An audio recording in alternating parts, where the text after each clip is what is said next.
ఉగాది నాడు ఆంధ్రప్రదేశ్ ప్రభుత్వం ఆంధ్రప్రదేశ్ ప్రజలకు ఒక అద్భుత కారుక అదే ముందు నుంచి చెప్పుకొస్తున్న P4 విధానం. ఇదే వేదిక మీద పవన్ కళ్యాణ్ గారు కూడా మాట్లాడారు P4 విధానం గురించి. ఇద్దరి మధ్య ఒక మంచి అండర్‌స్టాండింగ్ ఉన్నట్టు కూడా కనిపించింది. అయితే P4 విధానం కంప్లీట్‌గా పేదరిక నిర్మూలన. ఒక రకంగా పేదరికం లేని సమాజం వాళ్ళిచ్చిన క్లారిటీ. మార్గదర్శులు అలాగే బంగారు కుటుంబం. మార్గదర్శులు చాలామంది రెడీగా ఉన్నారు బంగారు కుటుంబాలుగా మార్చడానికి. అలాగే తమ కుటుంబాలను బంగారు కుటుంబాలుగా మార్చుకోవడానికి కూడా చాలామంది ఉన్నారు.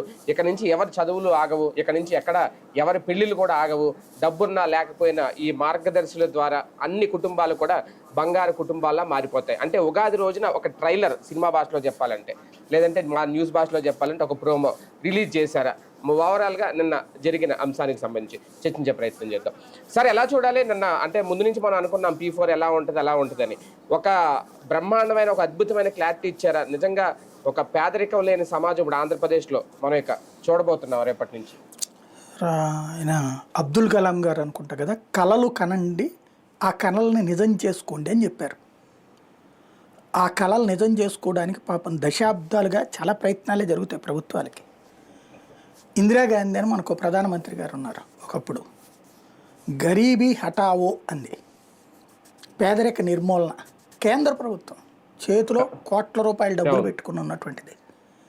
చివరికి పేదరిక నిర్మూలన కాకపోతే ఆనాడు అటల్ బిహారీ వాజ్పేయి లాంటి వాళ్ళు నిలదీసిన పాయింట్ అదే, గరీబీ హఠావోనా గరీబోంకా హఠావోనా అని. పేదల ఆత్మహత్య చేసుకు చనిపోతుంటే పేదల్ని నిర్మూలించడం ద్వారా పేదరికం నిర్మూలిస్తారా ఏంటి మీరు అని.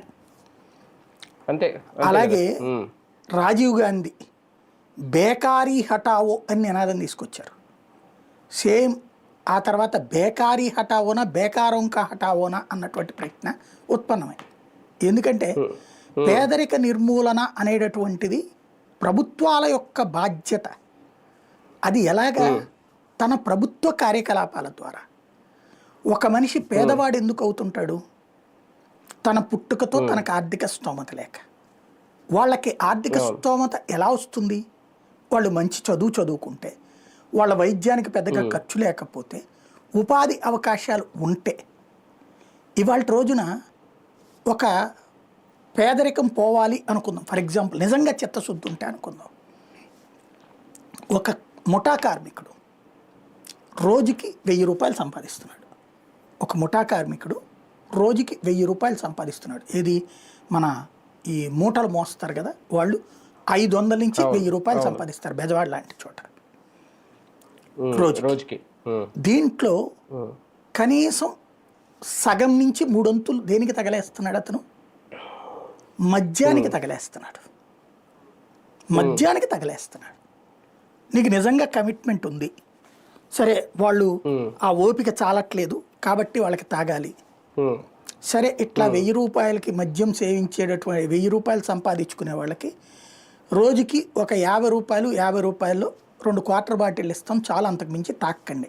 లేదా ఒక క్వార్టర్ బాటిల్ నాణ్యమైన మద్యం అంటారు కదా, అది ఇస్తున్నాం, తాగబాకండి అంతకు మించి. అలాగే మీకు ఈ తాగటం వల్ల ఆరోగ్యం మేమేం కాపాడలేము కాబట్టి ఆసుపత్రిలో మీకు ఫ్రీ వైద్యం అందిస్తాం.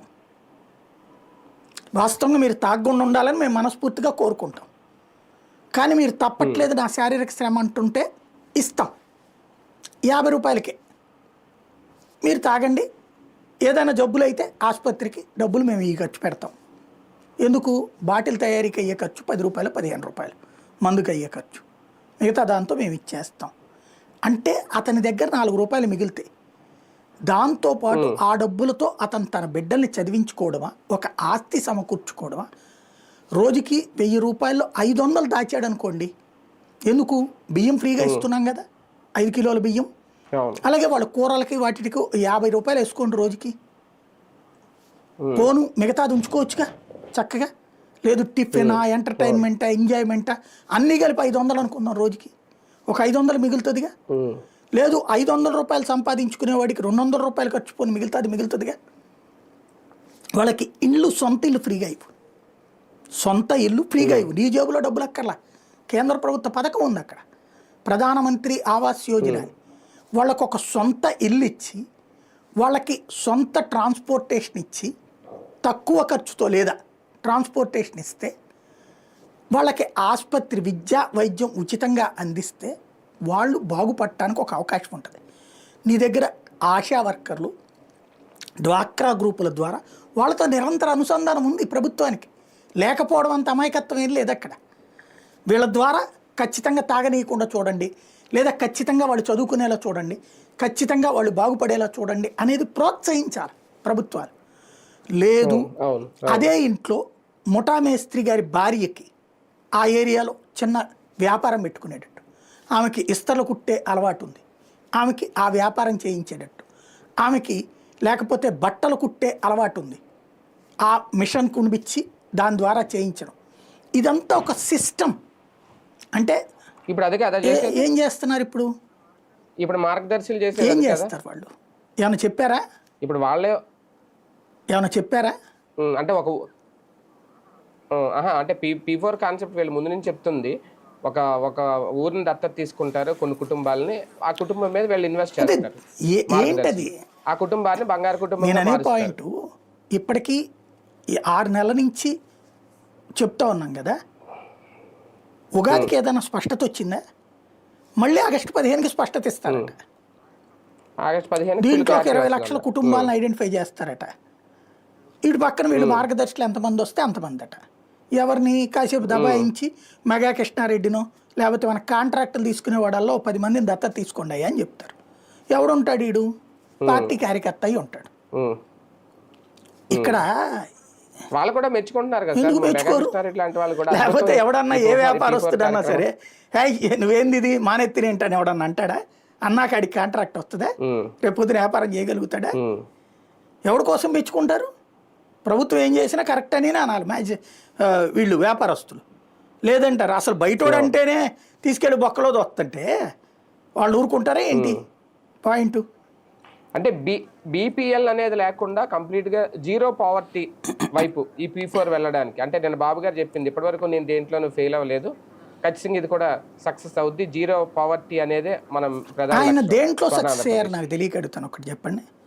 సాగునీటి ప్రాజెక్టులు గత 40 సంవత్సరాల నుంచి ఉంది. ఏ ప్రాజెక్టు కట్టారు? పట్టిసీమ ప్రాజెక్టు కాదని ఆయనే చెప్పారు కదా, రాసిచ్చాం కూడా కదా కేంద్రానికి. లిఫ్ట్ అది కొత్తగా వచ్చే ఒక్క ఎకరం లేదు అక్కడ 40 ఏళ్లలో. ఏంటి ఆయన కొత్తగా కనుక్కున్నటువంటి పాయింట్? జన్మభూమి, శ్రమదానం. దాంతో బాగుపడ్డటువంటి రాష్ట్రంలో ఏమున్నాయి? దాంట్లో ఎవడికో 10,000 రూపాయలు ఖర్చు పెట్టినోడికి ప్రభుత్వం తరపున పబ్లిసిటీ తప్పించి ప్రజలకు ఒరిగింది ఏంటి? ఓ స్కూల్ బాగు చేయడం, ఓ కాలేజీ బాగు చేయడం, ఓ రోడ్డు వేయడానికి వాడెవడనో చందాలు అడుక్కున్నాం మనం. ప్రభుత్వం డబ్బులు ఏమైపోయినాయి ఇక్కడ? ఇప్పుడు నేను చెప్పినటువంటి ఇది వ్యాపారము. ఇప్పుడు కూడా చందాలు అదే ఇప్పుడు వ్యాపారం అనేటటువంటి దానికి ఇదివరకు అయితే కనుక రాష్ట్ర ప్రభుత్వం ఆనించి డబ్బులు తెత్తదిలే అంటాం. నేను కూడా ఒప్పుకుంటా దానికి. ఎందుకంటే ఖర్చులు ఉంటాయి, ఆదాయాలు తక్కువ ఉంటాయి, సంక్షేమాలు ఉంటాయి అన్నటువంటిది. కానీ ఇప్పుడు సంక్షేమ పథకాలు ఏడాదికి 45,000 కోట్లు మనం ఖర్చు పెట్టట్లేదు కదా, తీసేసాం కదా.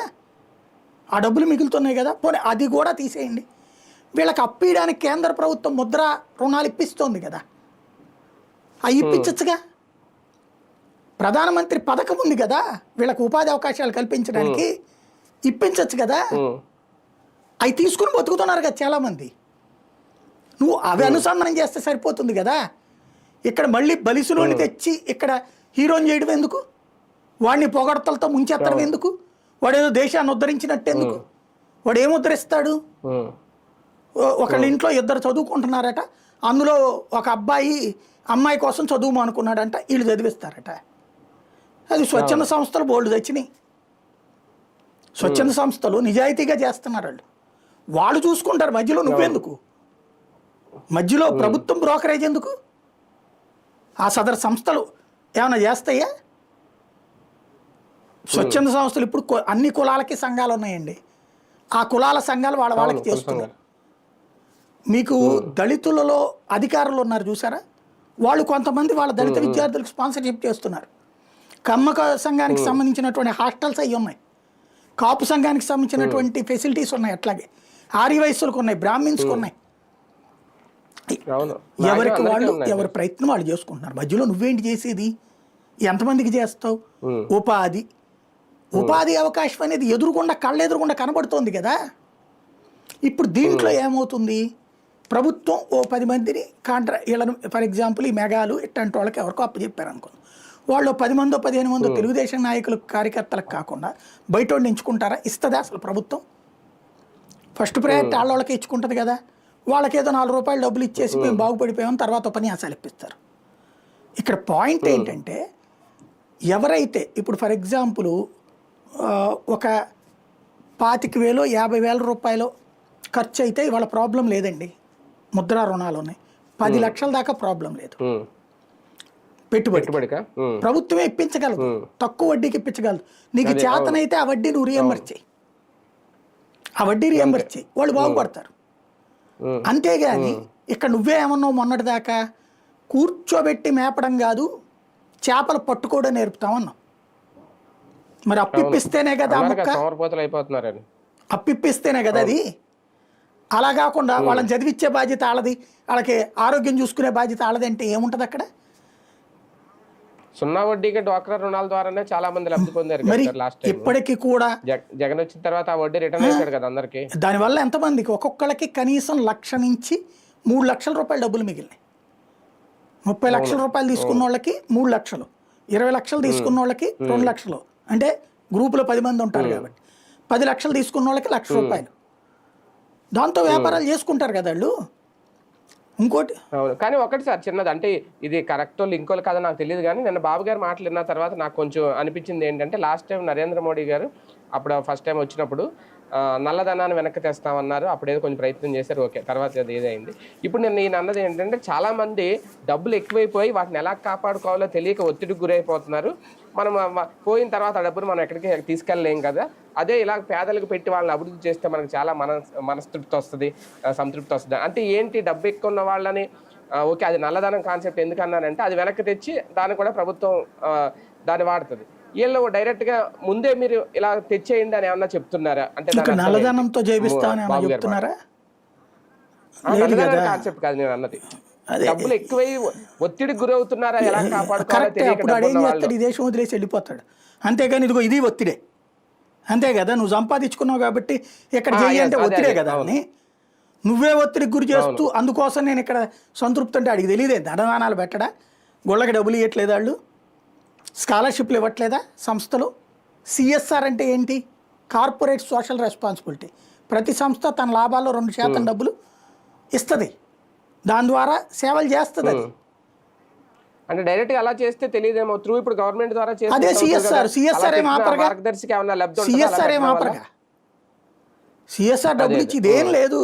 చందాలని బలవంతంగా పొందడం, మన పార్టీ కార్యకర్తలకు ఇప్పించుకోవడం, లేదంటే బెదిరించడం, అలా అనకూడదు. ప్రజలకి తన పార్టీ కార్యకర్తల్లోని కొన్ని కుటుంబాలకి, లేదా తన సానుభూతి పరులైన కొన్ని కుటుంబాలకి, మేబీ కూటమిలో ఉన్న జనసేన వాళ్ళకి కూడా కొంతమందికి ఇప్పిస్తారేమో. ఈ రేషియో ఏదో పెట్టుకున్నారు కదా, 15% 16% ఇస్తున్నట్టున్నారు జనసేనకి నామినేటెడ్ పదవులది. ఎందుకంటే మొన్న 47కి 8 ఇచ్చారు, అంటే 50కి 8 వేసుకోండి. అప్పుడు ఆ లెక్కను చూసుకుంటే 16 ఇస్తున్నట్టు 100కి, అంతే కదా. అంటే 16% ఇస్తున్నట్టు. ఈవెన్ టికెట్లు కూడా వాళ్ళకి ఇచ్చింది అంతే కదా, 21 ఇచ్చారు 175. అట్లాగా ఆ లెక్కన వీళ్ళకి కూడా ఇస్తారేమో, ఇందులో లబ్ధిదారుల కింద వీళ్ళని కూడా ఎంపిక చేస్తారేమో. తద్వారా వీళ్ళ చేత డబ్బులు వాళ్ళకి ఇప్పించి మ్యాక్సిమం, ఇప్పుడు ఫర్ ఎగ్జాంపుల్ ఒక మెగా కృష్ణారెడ్డి 1,00,000 మందికి ఇస్తాడు డబ్బులు, తలా 10 లక్షలు, లేదు తలా 1,00,000 రూపాయలు ఇవ్వాలనుకోండి. 1,00,000 రూపాయలతో ఏం చేస్తారు వీళ్ళు, నాకు తెలియక అడుగుతాను. 1,00,000 రూపాయలతో ఏం చేస్తారు వీళ్ళు?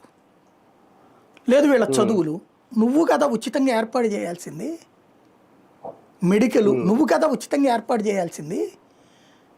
ఒకప్పుడు విద్యా వైద్యం ప్రభుత్వం చేతిలో ఉంటే దాన్ని తీసేసి ప్రైవేటు పరం చేసి అది గొప్పగా చూపించారు ఆ రోజున, మీ అందరి అభ్యున్నతి కోసం అని చెప్పి.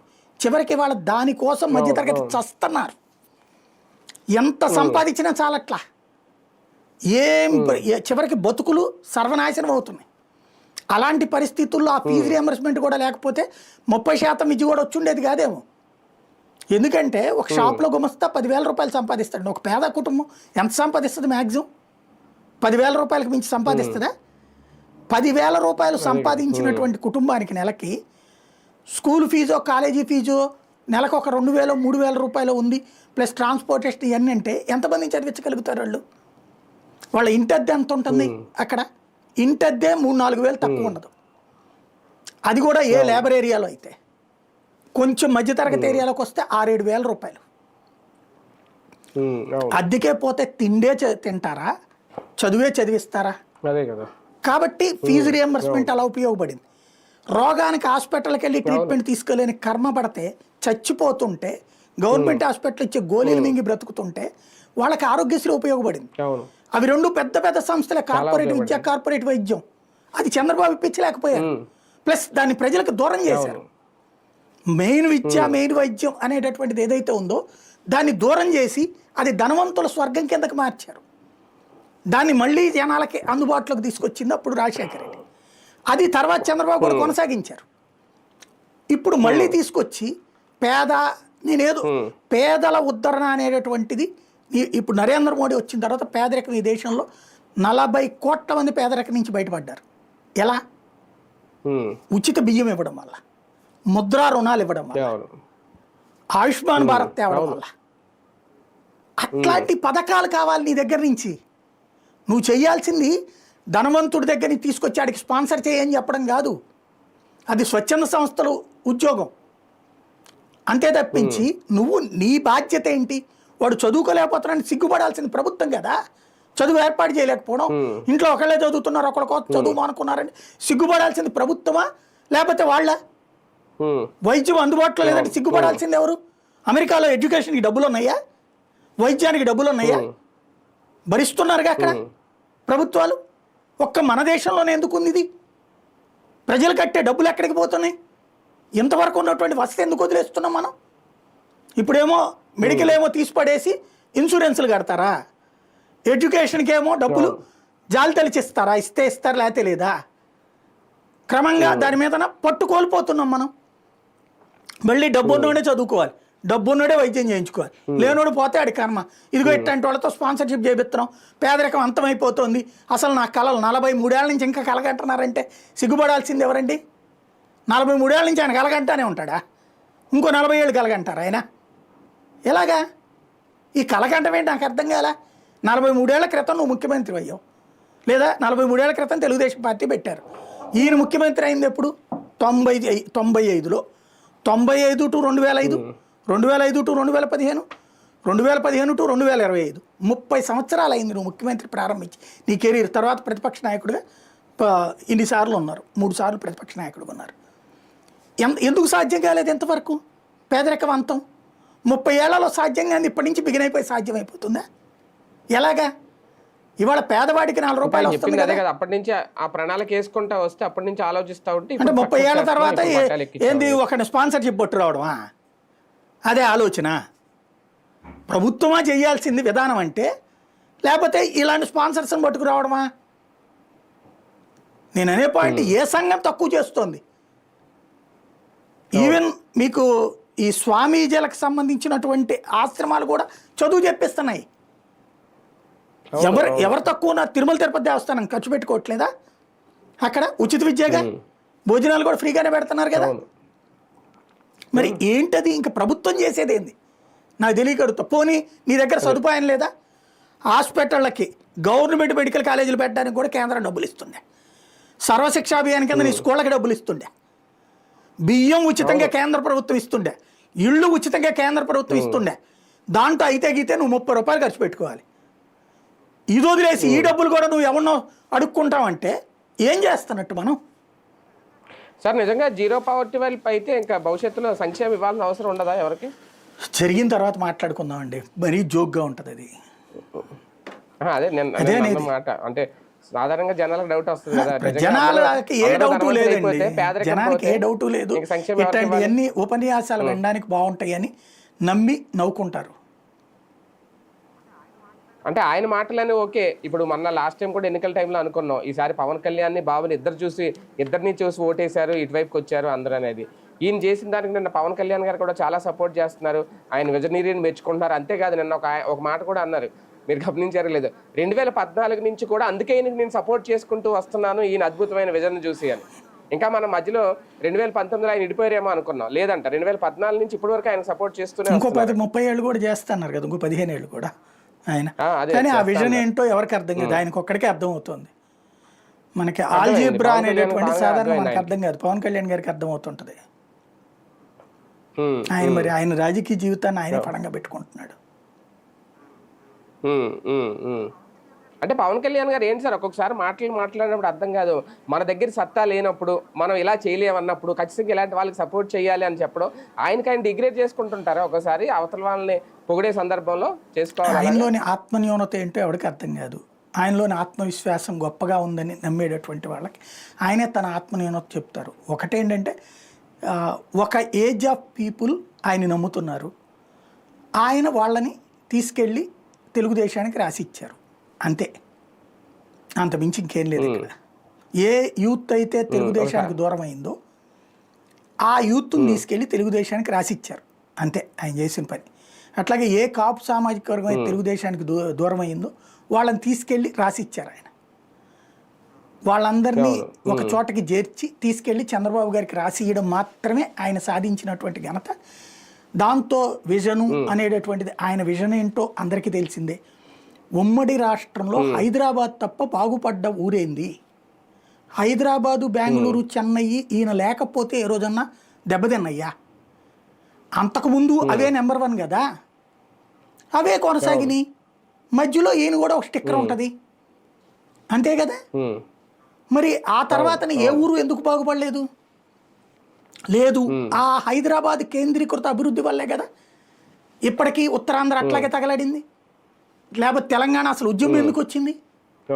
తెలంగాణ ఉద్యమం ఎందుకు వచ్చింది? గ్రామీణ తెలంగాణ నాశనం అవుతుందనినేగా, అంతే కదా కారణం. మరి ఆయన విజన్తోనే కదా రాష్ట్ర విభజన జరిగిపోయింది, ఆయన విజన్తోనే కదా ఈ పేద ధనిక తేడా వచ్చింది.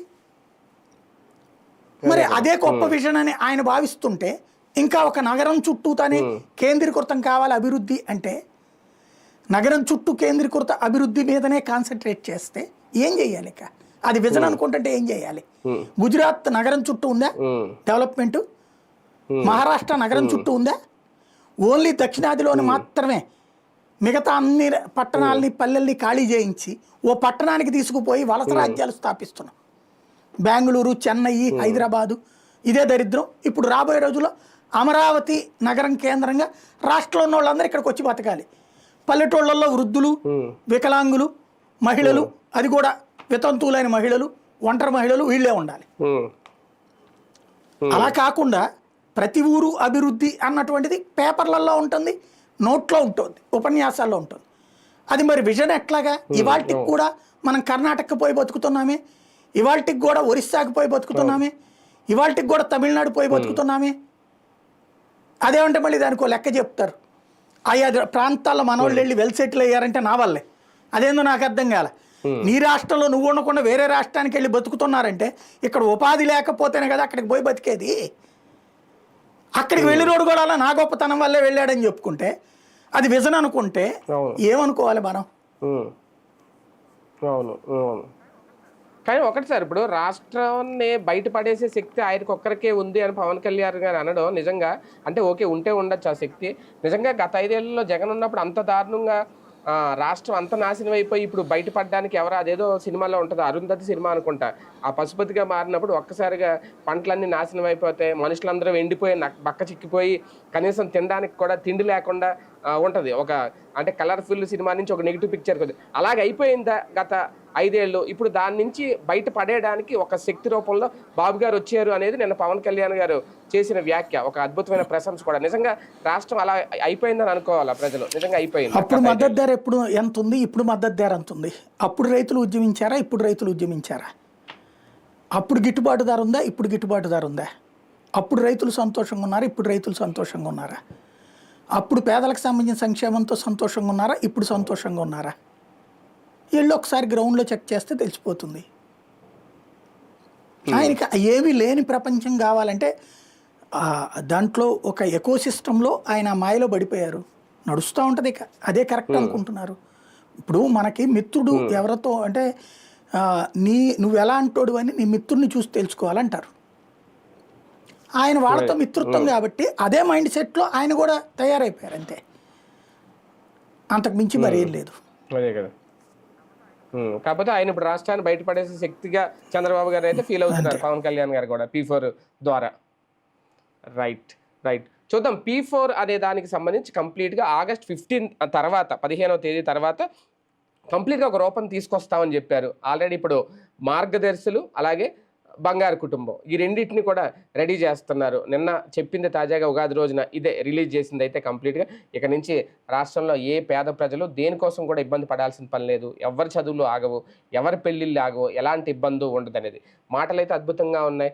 పవన్ కళ్యాణ్ గారు కూడా దాని గురించి చాలా అద్భుతంగా చెప్పారు. ఇప్పుడు రాష్ట్రాన్ని బయటపడేసే శక్తి ఒక చంద్రబాబు నాయుడు గారిది అనేది. మరి ఆ శక్తి ఎలా పనిచేస్తుంది ప్రజల మీద, ఎంతవరకు ఉపయోగపడుతుంది ఈ P4 విధానం, ఇక August 15 వరకు వేచి చూద్దాం.